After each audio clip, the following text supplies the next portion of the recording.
আল কোরআনের শততম সূরা কোনটি? সূরাতুল আদিয়াত। সঠিক উত্তর। নবজাতক কখন মিরাসের হকদার হয়? যদি সে আওয়াজ করে জন্মের পর। সঠিক উত্তর। বিশ্ব জনসংখ্যা প্রতিবেদন 2022 অনুযায়ী জনসংখ্যার দিক দিয়ে বাংলাদেশের অবস্থান কততম? তৃতীয়। অষ্টম। কোন সাহাবীর মৃত্যুতে আল্লাহর আরশ কেঁপে উঠেছিল? সাআদ বিন মুআজ রাদিয়াল্লাহু। সঠিক উত্তর। কে প্রথম স্বর্ণ ও রৌপ্য মুদ্রার প্রচলন করেন? আব্দুল মালিক ইবনে মারওয়ান। সঠিক উত্তর। কার খিলাফতকালে সালমান আল ফারসি রাদিয়াল্লাহু তাআলা আনহু ইন্তেকাল করেন? ওমর রাদিয়াল্লাহু। ওসমান ইবনে আফফান রাদিয়াল্লাহু তাআলা আনহু। শাহ ইসমাইল শহীদ কোথায় শাহাদাত বরণ করেন?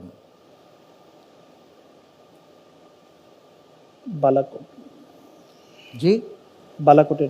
বালাকোট প্রান্তরে। নবী করিম সাল্লাল্লাহু আলাইহি ওয়াসাল্লাম জান্নাতে কোন সাহাবীর তিলাওয়াত শোনেন? উসাইদ বিন হুযায়র। হারিস বিন নোমান রাদিয়াল্লাহু তাআলা আনহু।